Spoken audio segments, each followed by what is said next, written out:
Hey there, it's Dr. Karen. And in this video, I am going to share what I call my minimalist planning approach for SLPs.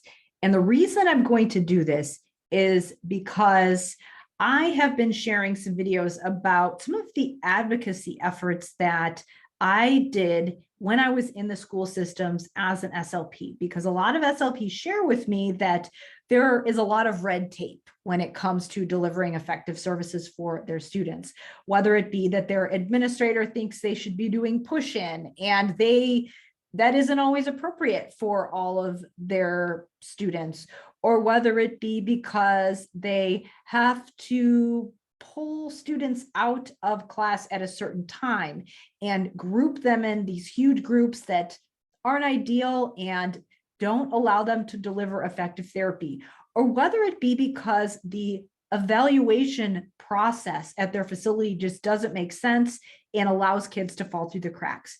As you probably already know, if you're an SLP, there are a lot of little things like that that come up when you are providing services that can get in the way of the effectiveness of the services that you're delivering. And it can be very frustrating when you know what evidence-based practices are, you know what you should be doing for your students, and the situation that you're in your facility prevents you from doing that or makes it really hard for you to do that.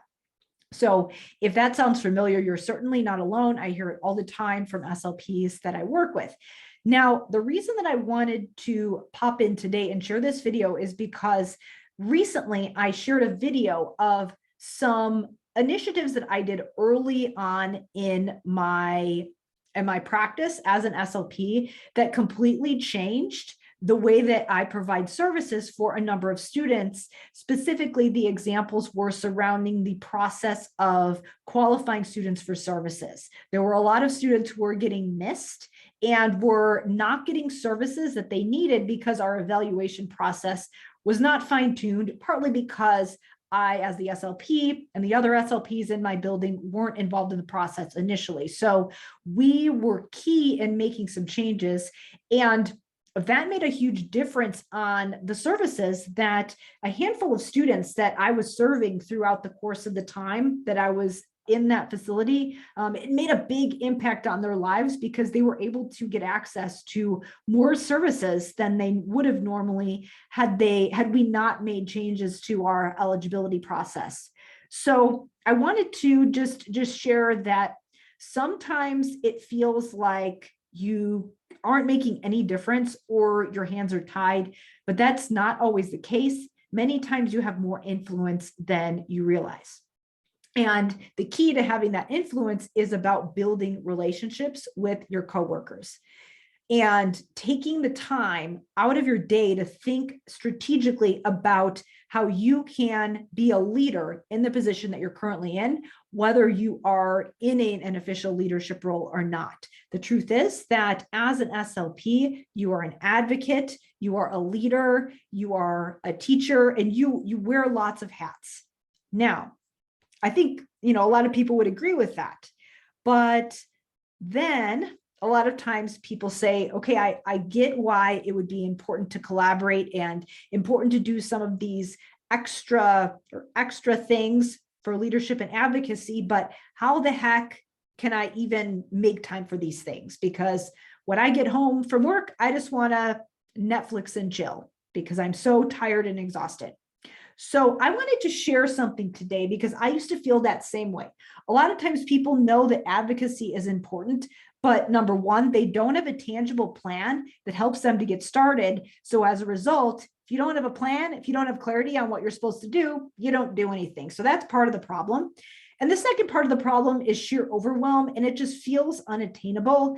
And if something feels unattainable, obviously we won't take action.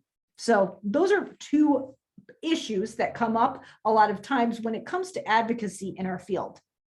And when it comes to just taking ownership of things that we can do in our facility at the local level. So I wanted to share a little something today that is kind of a shift in the way that a lot of SLPs are thinking about this.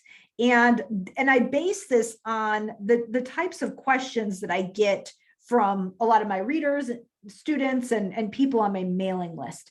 So I wanted to just share this shift in your thinking that you can make that can help you to make time for some of these leadership and advocacy activities with the purpose of making your services more effective over time and having a bigger impact with those direct services that you provide. So I'm going to share my screen really quickly and just actually share the sign up page for my program for SLPs, SLP Learning Academy. So SLP Learning Academy is a membership that I have for SLPs that shows them a tangible plan and coaches them through specific leadership and advocacy initiatives and shows them how to make a bigger impact with their services. And this that I have on the screen is the framework, the core framework that I teach in the program. So I like to call it my minimalist planning approach for SLPs. And the thing is that a lot of people, when they're thinking about how they can make an impact on their caseload, they're actually thinking about it backwards. And I didn't realize this when I first started working as an SLP. So when I first started practicing, the thing that I focused most on was this down here. Like, what am I doing in therapy? I was trying to get my handle, get a handle on what am I actually doing when my students are in my room and I'm working directly with them. When you're first starting out, yes, you do have to take some time to create some of those protocols that you're going to use. And if you're learning something new, if you're learning a new protocol, even if you've been in the field for a while and you're learning something new, yes, you do need to spend a lot of time on this right here. But once you have a set of staple activities that you are very proficient at delivering, your time actually flip-flops and looks kind of like this upside down triangle. So instead of spending most of your time down here, you're spending most of your time up here on these things. So instead of spending, like, let's say that you have an hour of extra time at the end of the day, and you are going to figure out, how to use that time. So instead of planning, looking on Teachers Pay Teachers and Pinterest for therapy protocols and materials, you simply know that you already have those set up. You can plan with a minimal amount of time and know that your sessions are going to be effective. And then what you're actually going to spend the most of your time doing is kind of planning a high level schedule for yourself and thinking big picture, what you're going to do the next week and the next month that has to do with leadership in your facility, and then thinking bigger about your service delivery. So what that means is that, and I have some additional trainings in SLP Learning Academy that are going to dive into this framework deeper to show you exactly how you would create your master plan. But essentially what we're doing is we're looking at the next 90 days or even the next year as a whole, and you're thinking about how you want to spend your time and what leadership initiatives you want to get pushed through. And you're planning each month and each week based on that. And the thing is that a lot of times when you're thinking about long-term goals, so let's say that you want to make a change to the way that you are, I'll use my service delivery and eligibility criteria project as an example. I wanted to make a change in the way that the extended school year services and the service delivery was provided over the summer. So that meant that at the very beginning of the school year, I had to think about the data we needed to collect in order to prove that certain students needed extended school year, which meant that I also needed to develop criteria for extended school year. So that meant at the beginning of the school year, each month, I had to think about what needed to get done each month. And I had to create a specific plan for getting that done. And so that fell under this leadership initiative plan. And So that meant that I had to put those things on my calendar beforehand, instead of saying, you know what, I should work on that extended school year project and then always just kind of getting in the weeds, focused on lesson plans and never getting to it. So I put these big picture projects on my to-do list first and spent the majority of the time planning my schedule, not just planning individual therapy activities. So I thought about my schedule as a whole and not just direct therapy protocol planning. So I started up here with that, thought about those leadership things and put those in first.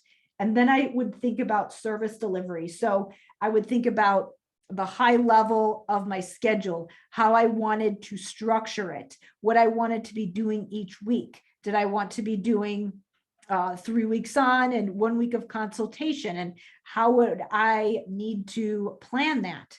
Did I want to do just a standard therapy schedule and schedule specific times to consult and collaborate with teachers? Or did I want to get into classrooms more for specific students?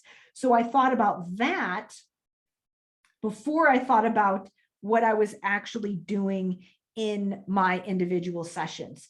So I flip-flopped the way that I thought about my planning, and I started big picture, and then I would zoom in and think about therapy protocols. Now, as I said, initially, did I have to spend some time learning about what I would do in therapy? Yes. But what I see a lot of SLPs doing is that they spend all of their time thinking about this stuff down here and not enough time thinking about this stuff up here. And what you're going to find is that when you do find a way to structure your schedule to think about these things, that it actually has an impact on how you plan your therapy. And it enables you to do this more effectively, because when you have a plan that allows you to have an influence on the people in your facility, you can actually make changes to the protocols, which makes your direct therapy services more effective. But if you always spend your time in the weeds down here and you're never devoting time to developing those relationships and collaborating with other people, then your therapy is not as effective, because you haven't spent time training staff, you haven't spent time thinking about how you're going to collaborate with teachers. Even if you're not directly in the classroom, maybe your service delivery model looks like you providing direct therapy, and then you're training the teacher and they're doing something in their classroom to reinforce what you're doing. That's what I mean by thinking about service delivery from a broader sense. We're thinking not just about what we're doing, but we're thinking about what other people are doing and how we're going to help them do that. So it could even go beyond and be things like, how you're going to provide resources for parents so they can reinforce what you're doing at home and things like that. So again, there's all of these other things. There's the high level planning up here. There's what you do, like what your broad leadership plan is, and then how you deliver your services, whether it's direct therapy, whether it's consultation, whether it's providing training to other people. All of those things have to do with service delivery. So we want to think about those things before we just think about what am I doing when my students are in the room. And if we can, again, you want to first, you get proficient at that. And then the way that you spend your time kind of flip-flops. And instead of spending all your time down here, you end up spending more time up here.